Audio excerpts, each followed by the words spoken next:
all my life, been grinding all my life. Sacrifice, hustle paid the price.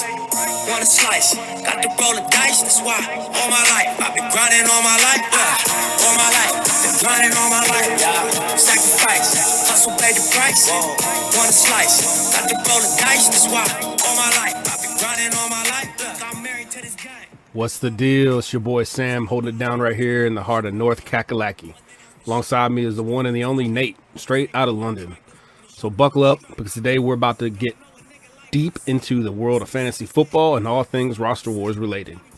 We're not going to hold back either.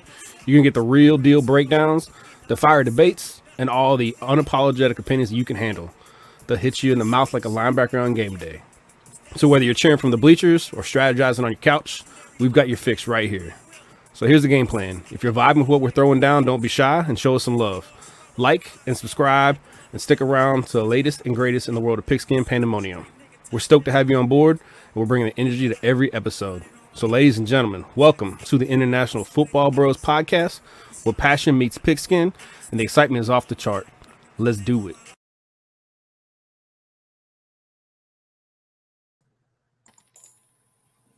What's up, man? International Football Bros. How you doing, Nate? Hey, Sam. Yeah, not too bad. Happy New Year, man. And I hope you had a good Christmas. Yeah, you too, buddy. I know you were traveling. I was traveling. It's good to get together and just kind of chop it up a little bit. So I'm Sam, Hatteras Bay Matt Goats. You can find me on X at KingSam_FF. And my one and only best co-host ever is Nate, Stellenbosch Saints and Roster Wars. You can find him at Nate the Saint FF. So, yeah, man, 2024. 2023 is gone. How you feel about that? It's crazy, man. These years just keep getting faster and faster and quick turnaround. It feels like yesterday we were just doing sort of build up to the week one and the start of the fantasy season, and that's long gone. And now the NFL regular season's about to finish, and then we straight into the playoffs. And before we realize the draft, and it's just a never-ending cycle. But no, man, it's been another year of eye-opening experiences for roster wars and other fantasy reasons, but no, it's been you're always learning, always trying to improve, and at the same time have fun along the way, really. Yeah, no, I agree with you, man. Like you and I, we both take a lot of undertaking with the different draft content we put out at Roster Wars because we both enjoy it, and we're both kind of doing rebuilds or been doing rebuilds, so we have a vested interest. So it feels like that was just yesterday, and we're about to start that all over again because 2023 is gone, 2024 is about to start, and it went by quick. Yeah, no, exactly. Look, I think, yeah, everyone will have their opinions, and it's obviously good to share. And the content, especially on roster wars that everyone creates, is always incredibly valuable. But yeah, look, I think it's a nice time of year now just to sort of recuperate, almost take a bit of the breather at the end of the season and say, okay, the fantasy implications are done. Now it's homework. Now it's a bit of groundwork and sort of prepping, enjoying the last sort of playoff weeks now ahead. Hopefully your NFL teams respectively. I know yours is shooting for the Super Bowl, but mine the Saints are probably long, baby, number one seed. The Saints are probably long gone unless the Panthers go and beat the Bucks, which I can't see happening. But regardless, I mean, you never know. The NFC South is kind of crazy. So, oh man, I think this must be close to the first time in history that we're sitting in week 17 in the NFL regular season, and the full conference is not one team that is over 500.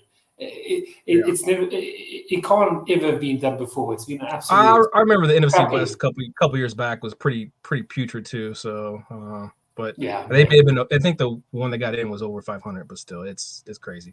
So yeah, so 2023, we're talking about 2023 being over and everything. We got a guest here that it was his first year in Roster Wars in 2023, so I'm gonna go ahead and bring him in. We got Mr. Sal from the Riverbank Raiders. What's up, Sal? Hey, going good. How are you guys doing? Doing well. Yeah, I don't want to, get too, it's not beat up on Nate Day, but I think it was Seattle that year that was like that had a losing record, and they played New Orleans. That was then that game where Marshawn Lynch said, "Get off me." I saw when we did that little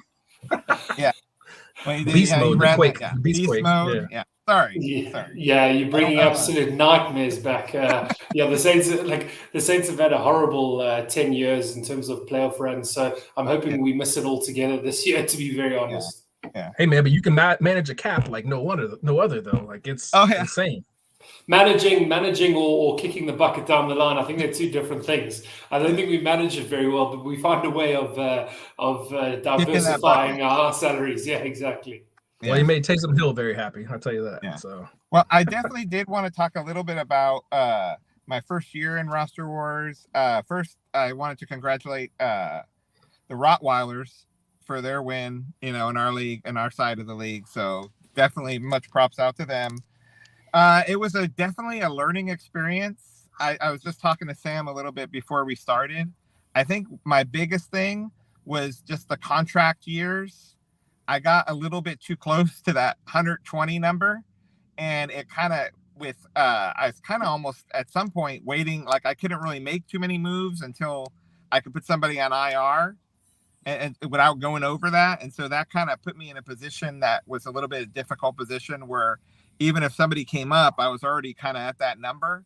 And so I couldn't, I guess I could have got penalized, but it definitely wasn't that's something I majorly would do different. This is definitely the place to be as far as being in a league. Cause I can go back and, talk about talking with Nate. I've talked to him hundreds of times on Twitter and, with Carla, Sam a few times, Shaq, who helped, push me into getting into this league, and Chris Paddock too. Definitely. I'm sure there's more, but this is definitely a league where it is like a family, with everybody posting and commenting on everything. It's pretty neat. It's definitely unlike any other league that I've ever been. So I definitely want to give props, to the league for that. The one thing, if definitely I would think about doing a little different, was there's so many side games. I thought I knew, but I didn't really know how many side games there were, whether it be like confidence picks, survivor pool, I'm trying to remember what team runs the survivor pool, but I felt bad because I think it's Unforgiven. It's Aaron and Unforgiven in yes. Yes. Much props out to him for doing that. Next year, I will definitely be doing that. It was just trying to keep everything organized. I think sometimes you might need that first year to kind of just realize, but you don't know until you know. I don't know how to explain it, but it was a lot of fun. I did win 1 week in the confidence picks. So I did enjoy that, but it's hard to come back. Because I missed the first week or two. Sometimes you need a little fine as a reminder about putting in your confidence picks. And since then, I didn't miss any. But sometimes you need a little reminder about stuff like that. I think, Sal, that's probably a fair reflection in terms of us, in terms of the people that are onboarding and sort of how the league's set up. I think maybe we also fantasy focused that maybe we did miss a step in terms of flagging up the survivor pool and obviously the pick'ems and how that sort of goes. So I just think obviously how complex the league is with so many different ways of earning war bucks. It's obviously good that we sort of point that out as well. The onboard is going forward as well. Yeah. Well, it was definitely a great experience the first year. I'm definitely hoping. I was 6-6, so it wasn't like I didn't score anywhere near as many points as I wanted to, but still got to 6-6, so I can't complain too much. But definitely, as far as this is my favorite part of the year, believe it or not. Strategizing and figuring out what you want to do, getting ready for next year. I'm like super analytical. So like I can kind of look and see like where everybody out is with contracts, who's going to be eligible, what does my team need as far as in Roster Wars. Because 6-6 is good. It might win you the division in the NFC Central or but it's not going to get you anywhere in Roster Wars. So definitely, looking forward till next year and getting a better team out there as well. I will say I'll forecast it. I won't put out too much information, but we are going to tap into Sal's analytical brain, and he's got some special stuff coming up for us in this offseason in the form of some content that I think everybody's going to enjoy that we've been talking about. So cool. I'm looking forward to it, and I know there's going to be a lot of other people who are looking forward to it. Definitely. Everybody loves the draft because think about it. 14 teams make the playoffs, that do have at least a percentage shot to get in the Super Bowl. But that leaves about, 18 other teams where they're already looking into what they're going to do to get better next year. and looking at the draft, looking at free agency. Those are just some of the things that we're going to talk about, and maybe have some kind of games or different things. So you're a big college guy too. I know you do a lot of Devi. And you and Haji took on that task of doing all those bowl predictions, which I wasn't able to read all of them, but I was able to read some. And there's a lot of bowl games. As we were told later, there's a lot of bowl games, and I have to give it definitely a shout out to Haji too. I didn't mention him earlier, and I want to make sure. I think he's right up there with me, if not maybe even more into the college game as far as that goes. But I'm just always looking for, because I mean, I see like Kenny, Crystal Lake team getting his like World Cup kind of game contest, and I feel like I want to put content out there, and I want to try and I think that's our goal and obligation has a to pitch in wherever we can, and so I definitely look forward to doing more of that in the future too. Yeah, I mean I was gonna say that all it is just trying to contribute and everybody doing little whatever they can what they're passionate about, and that's what makes this place special. And I don't want anybody to get discouraged. I know you reached out to me with a bunch of ideas, and hey man, Kenny did the same. I was like, I have no clue what this idea of yours is, but man, let's do it. And I still don't understand it fully, but it's probably because I sucked this year and I wasn't paying much attention. But I look forward to trying to understand it more and hopefully competing in it, because I definitely didn't compete. But yeah, I think that's the beauty with Roster Wars, as you say, it's such an active community, and when you're playing 4 leagues of 12, you're talking roughly 46 managers. Obviously, some managers dovetail in both the leagues, but at the same time, you've got so many people looking to be involved in more ways of winning. And that's not just the fantasy side. That is this international World Cup sort of thing that Kenny sets up. And obviously, we all content consumers at the end of the day. We're all looking for that edge to improve ourselves fantasy-wise. And if that comes from a bowl write-up that yourself or Haji write, and us sort of identifying maybe a college player that we do look at the draft, who knows? Like all those Puka Nakua fans, all those Kyron Williams fans, all these absolute diamonds in the rough, that they'll pop up somewhere. They'll be in some conversation and they'll be someone's guy. So that's definitely sort of an area of Roster Wars that I feel is quite untapped as the college side. And it's definitely something that I think will be consumed quite vigorously, similar to sort of the Tremors. Chris does his sort of defensive IDP sort of write-up as well. I mean, there's not a lot of thorough IDP information as well, and those little nuggets and areas are definitely add value massively in the Roster Wars community. Definitely. Now, you had mentioned, Sam, I know about some of the 2 games yesterday. They were both, in their own way, they were two totally different games. Like if you watch them, like the strategies and how we went about. But yeah, I apologize to Florida State fans, but those were probably the 4 best teams. I hate to say it. I think Florida State should have got in, but those 2 games yesterday were great games. I don't know if I'm sure both of you guys got to see them both. I was at the bar. I was at the bar watching the Alabama game and watching that ending in overtime. That was fantastic. And then we left. I came home and I probably caught like till halftime with Texas. It was back and forth.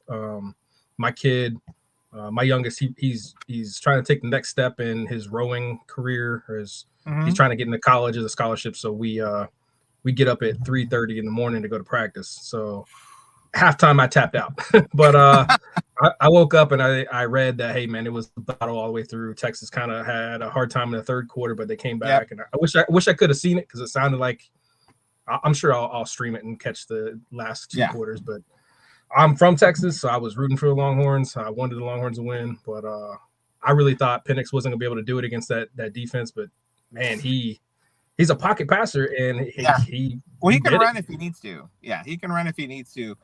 They're going to be in. They might have some problems next week if that running back who got hurt at the end of the game, Dylan Johnson, isn't able to play. But really, bro, that was nasty. Yeah, it was kind of. Wait, you're talking about for Washington, or you talking about for Washington? Oh yeah, I'm talking about the wide receiver from Alabama. That was Burton, Jermaine Burton. Yeah, that was nasty too. Yeah, but that ending, Washington. I mean, I know it was a tight game at the end, but really Washington pretty much was in control for most of that game. I know it was like 21-21 at the half. Yeah. But they just couldn't, like, fumbles. I mean, you're talking about that 3rd quarter. I mean, Washington had the ball for like 13 minutes of that quarter. It was basically like 2 plays and 2 fumbles and a 3 and out for Texas. I mean, it just Quinn Ewers was getting some passes knocked down at the line of scrimmage. So there's been chatter that he may come out. You think he's going back? No, or you think he shouldn't. I'm a little concerned because they have Arch Manning in the background, but in college they usually like to they want him to wait, but I'm sure they're going to work out some kind of deal money wise. But it's hard to work out deal money wise when somebody who comes from a family who has money. Yeah. Yeah. So I mean, he's going to come. He needs to come back. He has until January 15th to declare, but I don't think he's going to declare.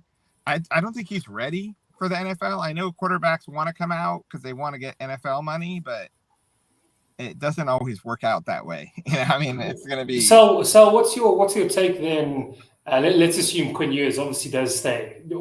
What if you were Arch Manning's advisor here? What would you be saying to him? Do you think he needs to be pushing a move and a transfer? And if he would push a transfer, where would be the best landing spot for someone like Arch Manning? Well, it's hard because it's already January, and so there's been open spots. Like, I mean, if he can go to like a USC, because they have Miller Moss over there, and their rookie quarterback's probably going to be on their Malachi, the freshman guy is probably going to be. He already is in the portal, but I wouldn't just go to play somewhere because this is his first year. He still can come out in like 2 years.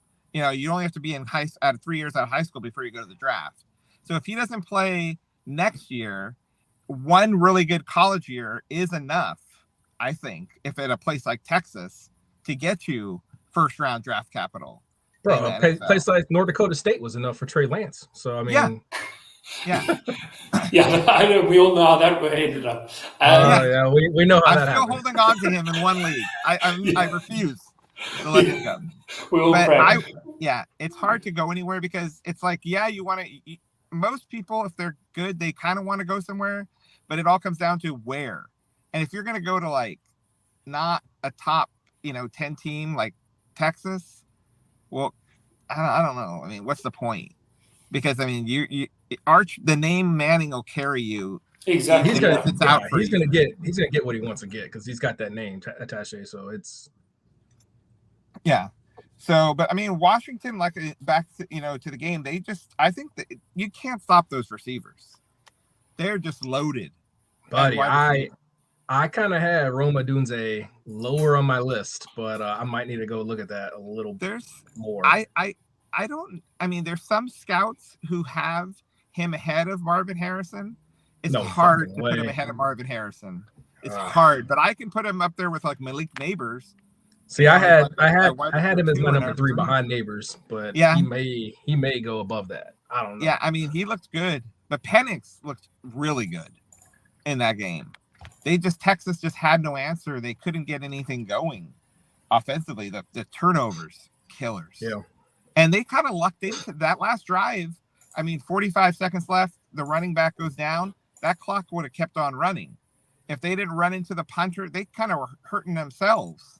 Run into the punter at the end of I don't know if you said you didn't see it, but basically they could have ran off another 45 seconds. But when Dylan Johnson, their running back, went down, the clock stops on a timeout because of injury timeout. So they couldn't run the clock out to like 15, 20 seconds. And then when they punt it, their guy runs into the Michigan or the Texas guy receiving it. So they get a 15-yard penalty on top of that. It was kind of like a comedy of errors at the end of that game, but they were able just enough, but barely by, Yeah, no, the report I read said pretty much Washington dominated third quarter. Texas made a comeback in the fourth, and it was still within range at the very end. But it was Washington. And then the other game, I think, was definitely a lot closer. It was that was a great game. I mean, dude, that Blake Corum running back touchdown at the that was to get an overtime 2 plays. He got them both times. He just got it done. He's good enough. He's actually not that high ranked of an NFL prospect, but every time he's put in the spot, he does it. He's kind of sneaking up a little bit on, it depends who actually comes out, and declares for the draft. but he could be a surprise. Well, Henderson's not. I had Henderson as my number one, and he's not. So Henderson and Sanders on Arkansas he transferred. So it's kind of, but it was, that game could have went in so many different directions, like with McCarthy throwing that pick right at the beginning, but then he didn't have. You think he comes out? You think JJ comes out? I think JJ comes. If definitely if they win, he's coming out. It's a weaker quarterback class, and if you can get like third, he could be somebody's like quarterback 3. That's the thing in this draft. I mean, yes, Caleb Williams, Drake May 1 and 2, but like Michael Penix is out there. Jaden Daniels is out there. Jaden's gonna go. I think Jaden's gonna be a top 20, top 15 pick. You know, it could. Teams are desperate for quarterbacks. Yeah. You know, like the, if I was the Stellenbosch Saints are also desperate for a quarterback. Yeah, teams are just desperate. I mean, if I was Chicago, I would trade that first pick to whoever gives you the most, you know, and stick with Fields, but I don't know. They're talking about Caleb. I can't see him going for Caleb. They have what they need. They just need to have better people around him. And I would trade down a little bit and just, you know, you can get so much. Look what Carolina gave up for Bryce Young.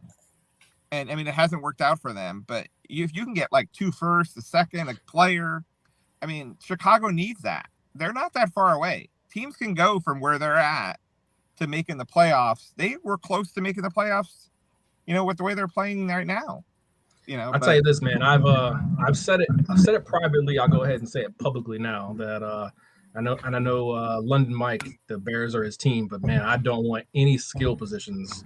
I don't want Marvin. I don't want Caleb. I don't want Drake May. I don't want any relevant fantasy football players going to the Bears because I don't trust the Bears. I don't either, you know.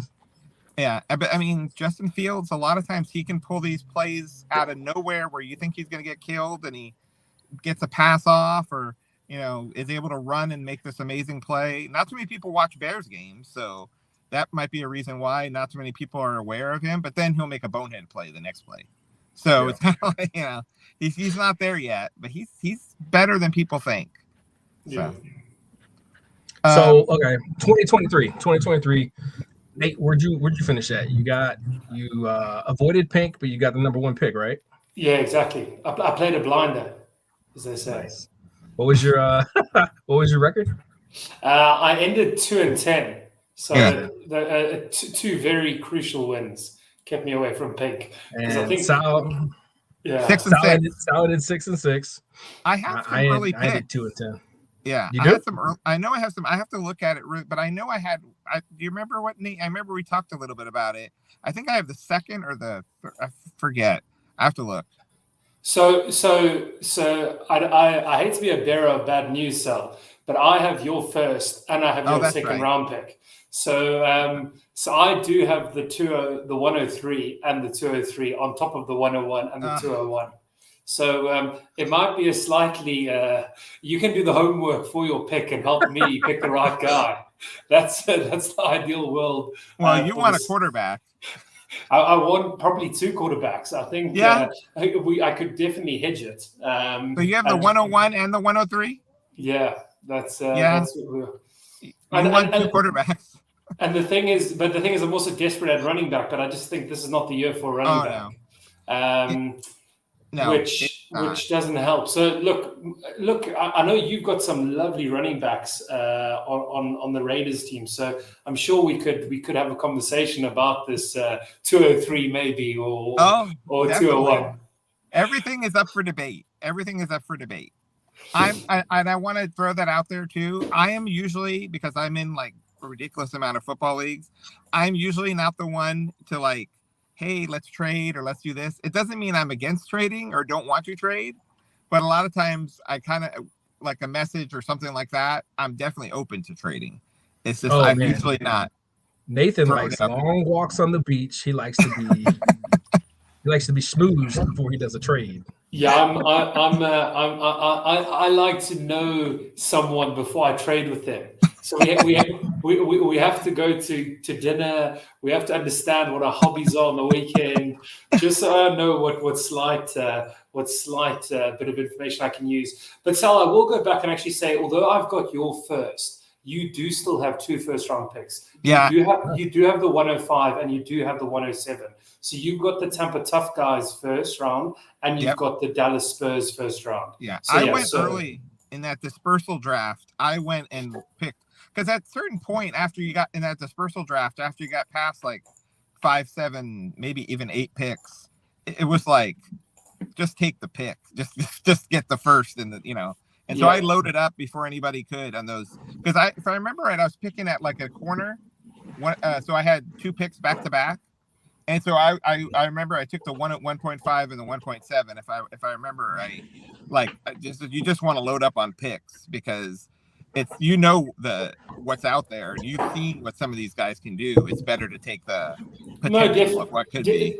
Definitely. Look, Sal, when I joined 3 years ago, I was also part of a dispersal, a 3-team dispersal, and it was a very similar thing. And it was my first sort of contract league, and obviously these contracts are quite interesting with the number of years versus a money contract or something else. But anyway, I did something similar where I just always thought, look, the draft gives you flexibility in manipulating your salary cap when you allocate what you allocate. So I fully agree with you. I think the value of draft picks in a dispersal are slightly higher than people realize, but also at the same time, I think players on a 1-year contract in a dispersal, just talking on dispersal thing, I think a lot of starters undervalue 1-year players because they are very good players, and these guys can win you championships and make you competitive. And then you obviously cross the bridge whether you want to keep them or tag them or whatever. And I think that's obviously the nuances to joining a league like Roster Wars as well. Yeah, I think Sam, you mentioned it. Adam Thielen.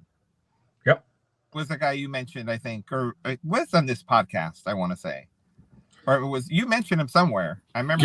We both spoke about it, saying, look, I think that was about 10 weeks in or 9 weeks into the league, and we had a little bit of a review. But we said a lot of league winners might have Alan Thielen, but I think we just jinxed him because from that moment onward, he seemed to fall a bit like a sack of bricks. Bro, he sucked after that. I was like, man, that sucks. But yeah, man. I agree with you, dude. Roster Wars it's got its own learning curve, and Sal, we kind of already talked about it, but like, there's all different ways with the scoring, with the lineup flexibility, with everything that you can build a team, and you can quickly get yourself in trouble.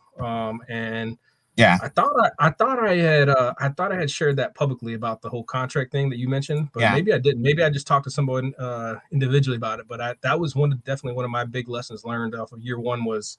I went to either at or damn near the max for that. Yeah, I was right there.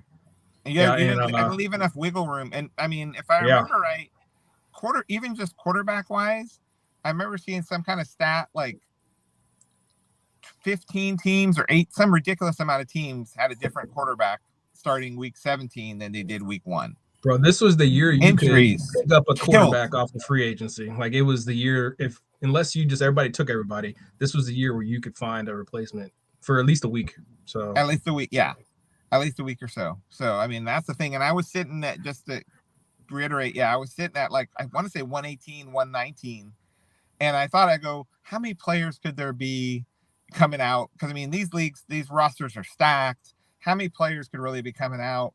But then when you're sitting at that, I almost had to wait till a guy went on IR to be able to pick up a guy. And then I had to worry, like, is that guy out for the year? Or is he going to come back?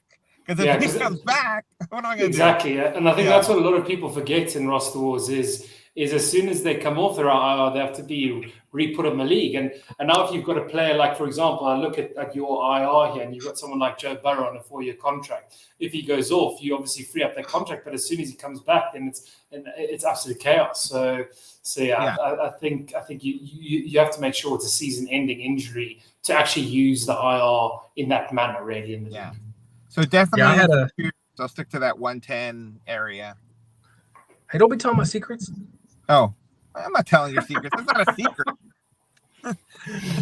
Yeah, I do. I do like to try to manage it around 110, 115 to give me that wiggle room because I learned a lesson the hard way. The first year. And if Carla's listening or listening later, she'll attest to it because I think she had to go in and keep subtracting Warbucks for every drop, and I probably had 100 Warbucks that were deducted from drops because I just mismanaged my contract cap the first year, and little things like that will put you back. Yeah, Carla's on it. She's on top of these things. Yeah, love Carla. So big hopes for 2024. So you got a couple early picks, Nate. You got some decent draft capital. I got some good draft capital. I know. I know this rookie draft it's fun. I'm ready to be like Nick, and I don't think Nick has any picks where he's just he built a contender and now you're riding it out. But so speaking of it, we had our first trade over in the main league. Have you had any in futures yet or no? Let me have a quick look. No. Absolutely. I don't think so. Where are we? Where's the league? So the champion. The champion Titletown Tyrants, they traded Donterian Wicks, Green Bay wide receiver, who's going to be an RFA, to Dan because he's a Green Bay homer for 30 or 31 Warbucks. Woo! Yeah, that's a pretty good deal for Wicks. Money burning a hole in his pocket, you know. Yeah, I think also, am I right in thinking, I haven't looked at it too closely, but in the main league, everyone has quite a substantial volume of Warbucks, or is it quite evenly sort of matched out? Because let me look in the DD. It sounds quite steep to me, something like that. For example, in the promising prospects, if we take Keith out, because Keith's an absolute outlier, sitting on 445 Warbucks, the next highest is me on 320, but then everyone else is in sort of the 200s. That's obviously after we've topped up our 225. And then in the RR as well, apart from obviously Rottweilers, who again, they're also another outlier with 400 odd Warbucks, everyone else is roughly around the 200, 300 mark. Yeah, so the DD is the DD's pretty stale. Like it looks like the highest one is probably Andy at 345, and so Dan traded 31. That puts him as the third lowest with 254. So everybody's within that 100 Warbucks of each other. 250 and 350 is the highest. Now the TT is completely different. Like we got people with, it's probably like the RR. We got 3 people over 400. You know. Okay. Yeah. It's definitely good to keep in mind. That's one other thing I would think I would kind of want to look more at next year in free agency when you're talking about Warbucks. When you're going against somebody on a player, at some point, you know, when you look at your Warbucks and you look at their Warbucks, you know, you can go up, but you just got to have a good idea of how much room they have versus how much room you have, and maybe make better use of your money going for other type of players instead of what I was kind of paid a little bit too much for some people. Yeah, man, the RFA is its own animal in itself because you have the what do you call it, the compensation tag, which can come into play, and then all of a sudden you get an influx of Warbucks in somebody's account. You can make a trade like in the TT last year. It affected me, so I know about it. But I was going after a player, and Colin started going after one of my transition tag player, and so I went and made a trade for a bunch of Warbucks to kind of defend myself. And you just like there's all kind of opportunities to zig and zag, and it's a lot of strategy in this league. Yeah, definitely a lot of more than in other leagues.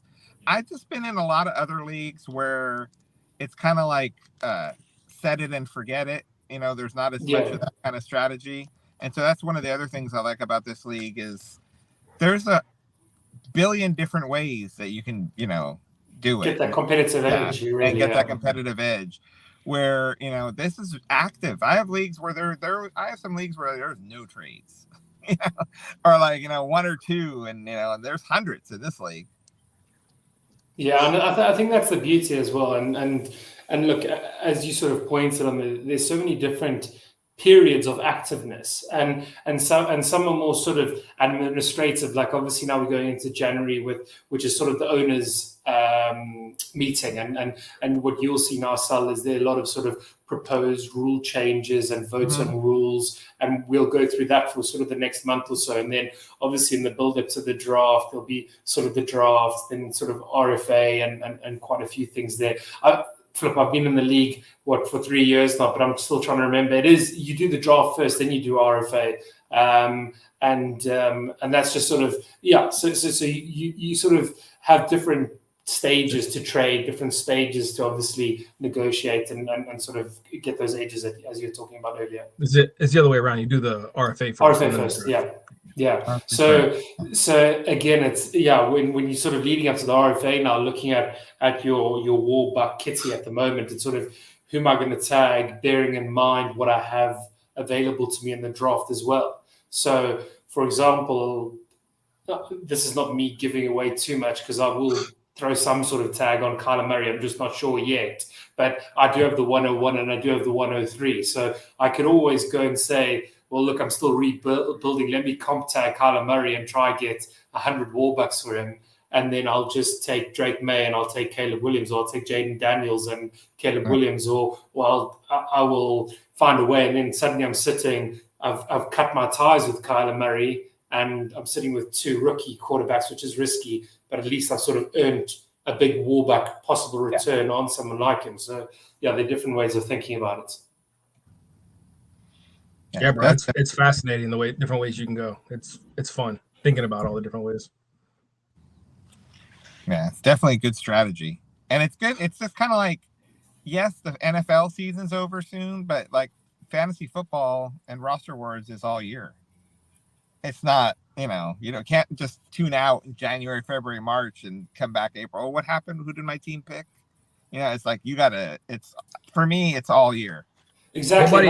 It sounds like you're sold. It sounds like you're sold on roster wars. Well, I'm here. So yeah, definitely.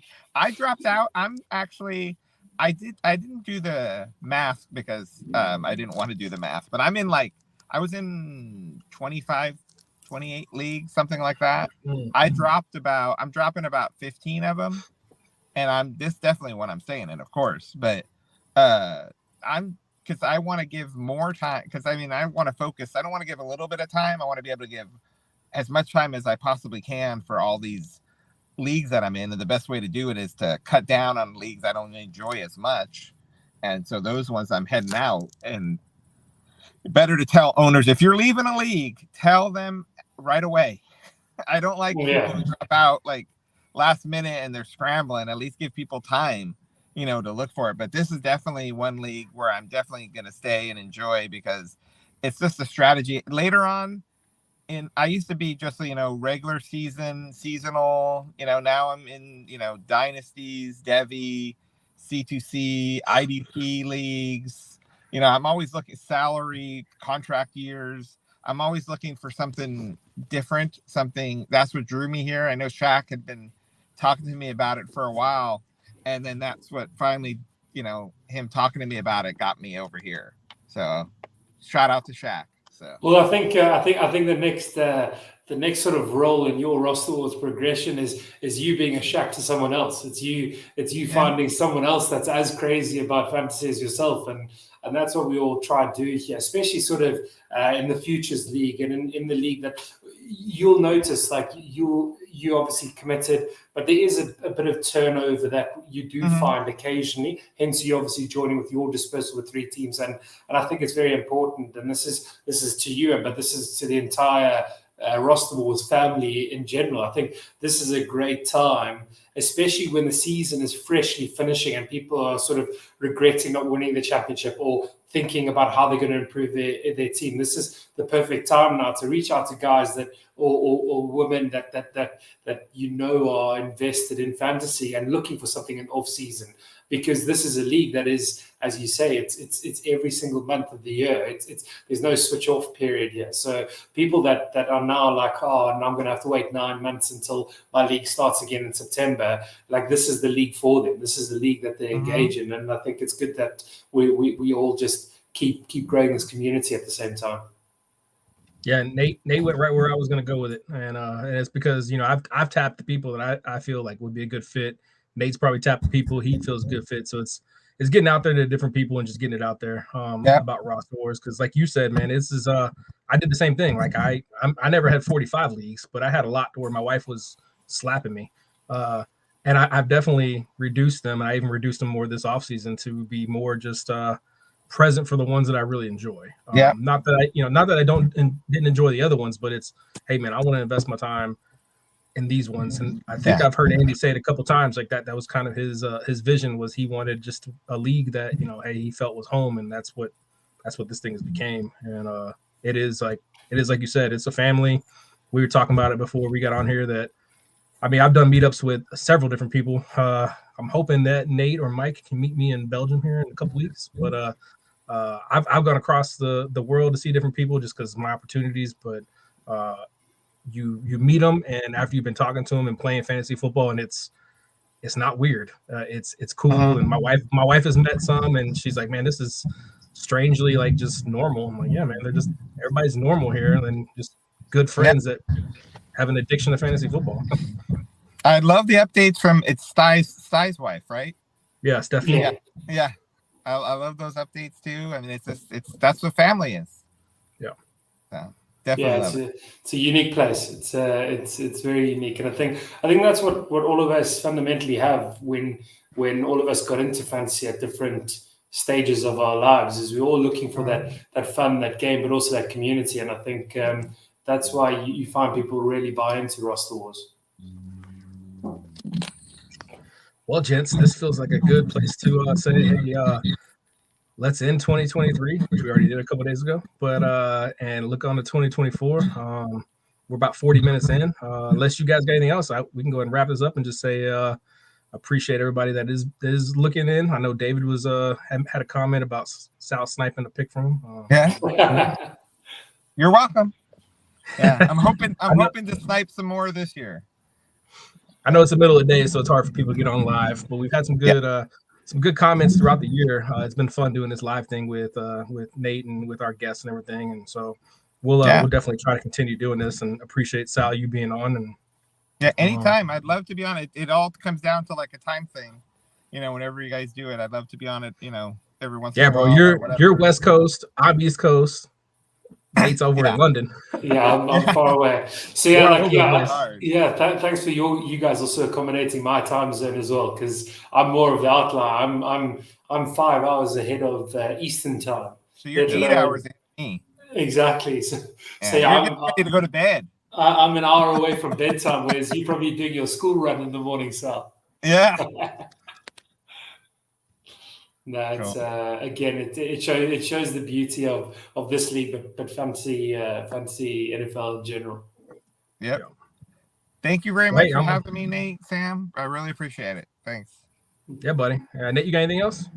No, I'm all good, man. I'm sure as the off season builds up, there's more to talk about now, and there'll be less fantasy intensive stuff and more sort of league stuff, draft stuff, RFA stuff. So I'm sure we'll hopefully make a plan to speak more often and put out a bit more interesting content in the build up and more speculative content. Really, this is obviously when the opinions really come out, is on certain draft picks, on RFA, on what's happening. So I'm sure S3 will definitely get around our cameras again soon. Cool. Yeah, man. The IFB has been great, man. I really appreciate you. I appreciate all of our guests. I appreciate Sal. This is something I definitely would love to continue and keep doing. I know this one was more just us chopping it up and talking football, but it's the end of the year. Just want to give a shout out one last time to the Roster Wars champions. Nick, Town Tyrants over there in the main league, winning it all. And then the Matt, the hard hat Matt with the Riverside Rottweilers, over there in the Futures League. So congrats, guys, and keep making this place great. Go out there and recruit. And see you guys next time. Thanks. Bye, everybody. Cheers.